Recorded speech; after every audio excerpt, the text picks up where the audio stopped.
Hey everyone, and welcome back to the channel. So in today's video, I want to show you a really neat tie-down system for your pickup truck. Today we're utilizing the 4th gen Tacoma TRD Pro for this installation. And as you can see on the tailgate, I have all the Charvonia Design products laid out. I'll have a link down in the description below where you can order all of these parts. They're also suitable for the Tundra as well as the Ford F-Series trucks and the Jeep Gladiator.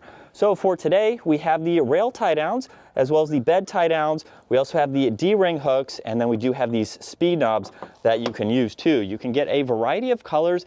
As you can see, we have powder coated black, powder coated red, we have blue anodized. These are actually from my 3rd gen Tacoma. And then we also have the red anodized for the D-rings there.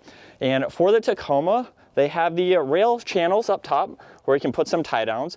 There's the hooks in the back here, and then we have the silver portions that you can see down below there. So with the Tacoma, not all of the trucks come with these, but you do get at least something here that you can put in the channels. And these are plastic, they're not really the most sturdy.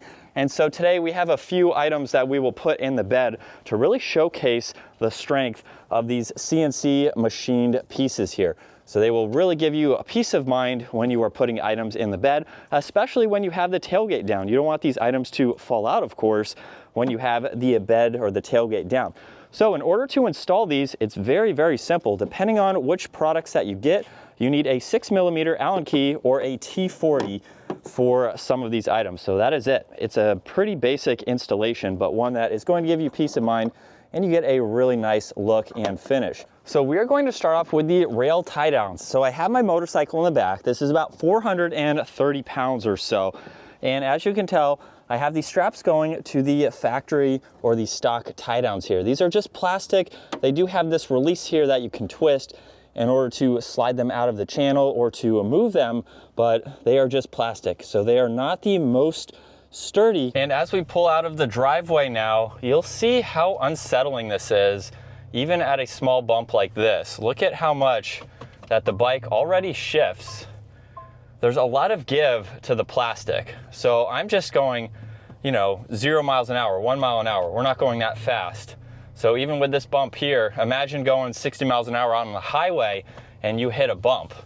It's just unsettling with that much weight in the back, something you don't want to just come loose. So let's move on to installing the new rail tie downs now. I'm going to go with the powder coat red just to match this truck with the white and the red interior. And it's a pretty simple install. So you'll notice I have both of these plastic ones still on the side. All you have to do is rotate this inner circle here counterclockwise. That's going to loosen it where you can push it in and slide it. There's also channels within this that you can turn this sideways and pop those out. So that's the back mechanism there, and you can push on this to get that to move up in order to pop it out. And then from there, we can take the back plate and install it. Now you'll notice on one side here, there's that small raised edge. On the other side, it is completely flat. But like I mentioned earlier, when I remove those factory ones, there's these small notches and cutouts that go throughout this entire rail here. So if I put this with this little raised piece facing out and slide this in, you'll notice that I can actually catch it on these spots here. So it's not going to go any farther than that channel there, and then I can slide it over again to the next channel here. It's going to lock in place right there. And then the kit does come with the factory or the standard bolts there, or you can opt for the speed knobs, which I will install. I'm also going to face the logo upright, so that way we can see that from the top. And then I can install this bolt. It just takes a little bit of wiggling to get that lined up and to start installing these bolts.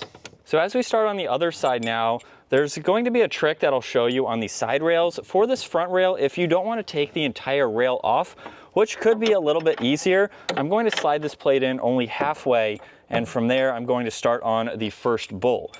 Because there is a trick for the other rails that you can do, but if I just get this in halfway, I can at least get my finger behind the plate here, and then from there hold both of those while I take the drill and slowly start to tighten this up. Now that I have that secured, I can slowly slide this in, and then from there work on the back one. So I can also slide it out just a little bit, so that way I can at least get my finger on the back side and hold this in place. From there, we can slide it to where we want it to be positioned, and then snug it down from there. And with the bike in the back now, you'll see that we have a really good secure connection for these tie downs. You can also put your tie down through this area, or if you have a larger tie down, you can actually just put it around the entire piece. So let's say you have multiple items that you are tying down. You don't have to have these touching because you can have them separated with that separate tie down there. So let's go ahead and do the same test in the driveway now, where when I start to pull out here and do the same turn, there's really not much movement in the bike. So it is going to be a lot more secure. It'll still wiggle a little bit. It's a lot of weight, but I feel a lot more secure in those tie downs not moving and not giving way or becoming loose. You can't torque down the plastic ones because of course they crack and they just have the spinning dial to them.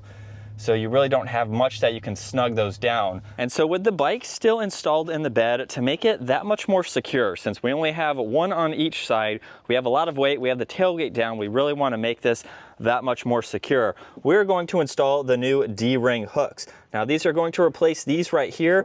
What I'm not a huge fan of this, and if you're new to the channel, I had a second and a third gen Tacoma. This one's actually pretty loose at the moment, but on my truck, even with loosening this, these are extremely hard to flip up. I can't even, oh my gosh, I can't even flip it up, pushing it as hard as I possibly can. But it is a little bit loose at the moment, so it can be tricky to get a tie down underneath it. On my third gen, they were actually touching the composite bed, so I really had to work it in order to get a tie down underneath it and go from there. So as you could see, I mean, that put a small line in my hand. These ones have a small ball bearing right there that's going to lock them in place, and then you can easily rotate them 180 degrees in order to use them as needed. So in order to remove this one, I have a T30. There we go. In order to get that out. So there will be some of these spacers on the backside I'll have to remove, and the kit does come with 2 added ones. So what I'm going to do is just thread this out. So I am loosening the right side here. I can eventually pull those off, and now we have the factory hardware. So I will take one of these, and it looks like this is probably where the spacer should go on the inside there, but I can just use the factory hardware and we'll line this up, and we can install this just like we took the other one off.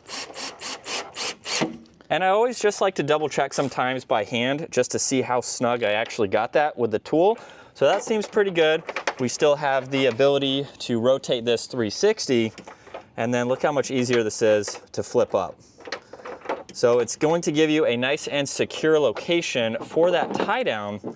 You can just loop it around, and then wherever you need to go, it doesn't matter. So you have a very versatile tie down, and the D-ring is also wide enough to put 2 ends. So I can loop one around my swing arm and then bring it back to the same spot there. So we have a little bit of wiggling there, even though it is nice and secure, but this is definitely not going to go anywhere. And it gives me 4 tie down points now for this amount of weight. So now that we are done with the upper rail tie downs, along with the D hooks in the back, we have some more rail tie downs and the bed tie downs. So you'll notice a distinction. The bed tie downs are much smaller.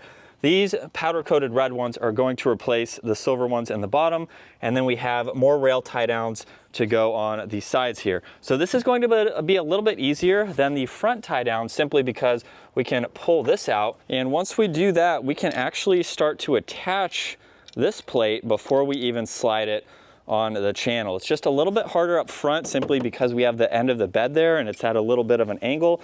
That's why I mentioned you can take it off if you would like to, but from here we have a little bit easier of a way to do that. So from there I can just continue to slide this all the way down and then lock it into place. You hear it catching because, like I mentioned earlier, we have those notches in the back there where we can get that to be nice and secure. Now what I like about the speed knobs is you don't have to torque these like you do the other bolts. So just a really good snug turn with your finger, and we have the grip on it too. So that way it can give you a little bit more leverage to get that nice and secure. And then what we can also do is release this red one and slide it into the middle, much easier than having to take those bolts, grab that tool, and do that. So I'm going to move this to the middle because now we're going to load 2 bikes. And then from here, we'll go ahead and replace this bed tie down with the same T40 that we have been using.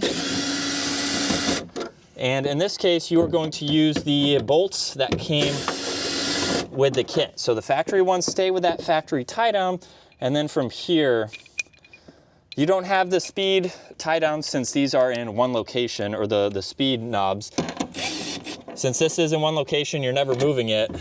So you can torque these down and those are gonna be nice and secure. And as you can tell, since we only have one with the factory one, you can actually put one through the hole like earlier I showed, or have one go around the entire section there. So let's go over a quick look through with all of the new tie downs. We have the D-ring hooks there.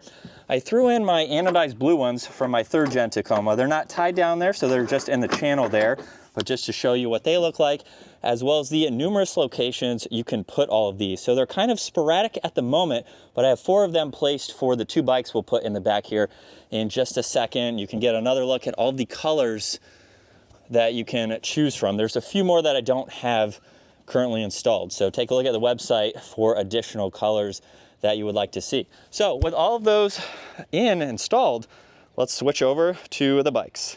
And with the bikes installed now, I strategically put all of these around just to show various tie down spots. So we have the bed tie down all the way down for this one side. We have a shared tie down in the middle where you can see I put one up and one down. So that way they are not touching each other. They're not going to affect each other. And we have that nicely secured in the middle.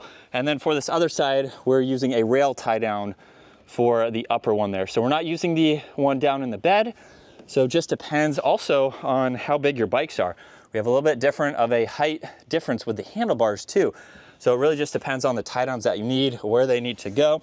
And then if we needed to, we have the D-ring hooks as well that we could use, maybe strap in a cooler or something in the middle. So we have the additional tie downs to use as needed, or to place the ramp and have that nice and secure.